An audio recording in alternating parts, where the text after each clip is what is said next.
We'd had previous experience back in perhaps around 2008 establishing perennials on some of our non-wetting poor performing sands with limited success. One of the main problems being the sands here are very non-wetting, leading to very patchy establishments. For this project we tried a different tact. We made preparations in 2011. We applied some lime sand, we deep ripped the sands, and then we spaded it with a heavy duty spading machine to invert or mix the soil down to about 400 millimetres deep, and that had the effect of greatly reducing, almost eliminating that non-wetting problem in the sands.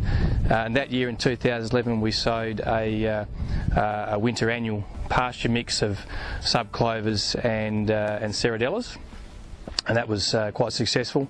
And then in 2012 was the year we got the funding to establish the perennial grasses you can see here, and so we sprayed out the weeds and had a lot of success, fortunately, in establishing the perennials that spring.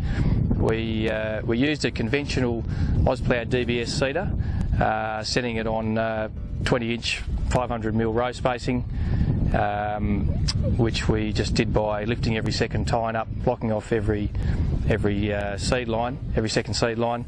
And because we'd solved the non-wetting issues, we were lucky to have a really successful establishment. We have the mix of the Gatton panic, the bunch grass, and the Rhodes grass, which is more of the runner style.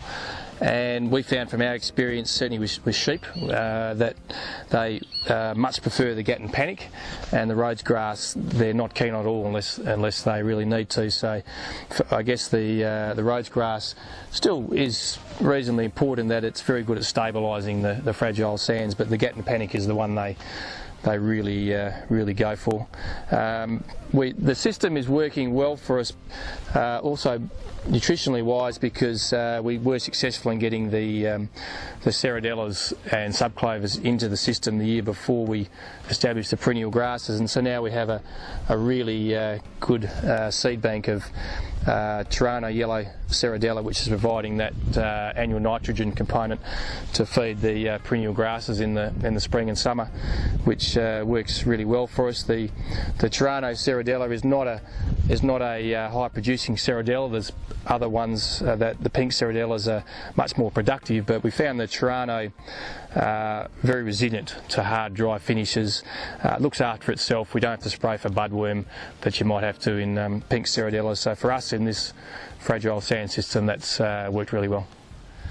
So this is just an example of the benefit we got from the spading of solving a non-wetting sand issue.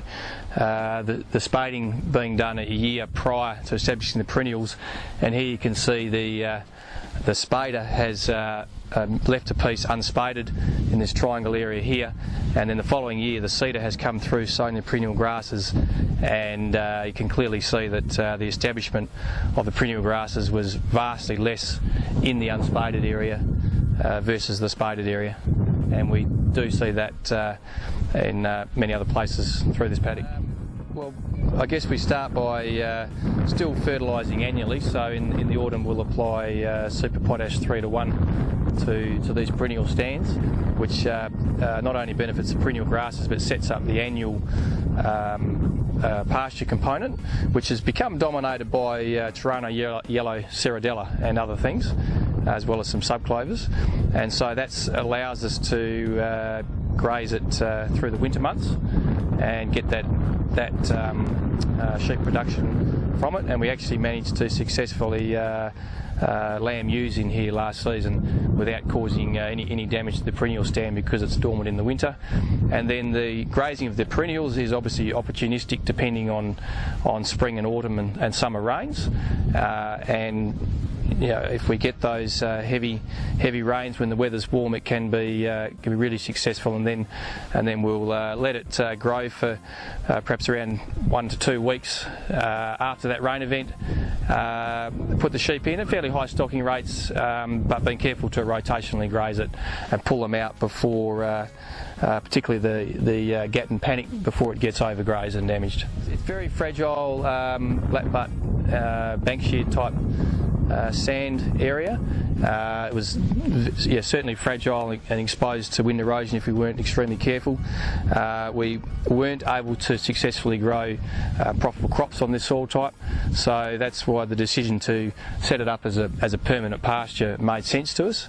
And so now, with the combination of the gat and panic and the Rhodes grass that's in this perennial grass mix, it's been very successful in stabilising the sand to the point where any wind erosion is pretty much nil now. It's been very successful. It's not. It was the funding that helped us make the decision to invest in this project, because it's not a cheap exercise, and so that funding, whilst it didn't cover all of our expense in the project, it covered enough that we were happy to get into it, and that's been a great thing, big help to us.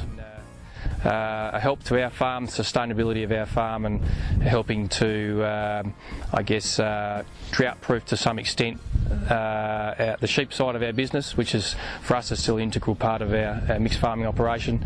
And this funded project has improved our farm's ability to be resilient to those tough dry years.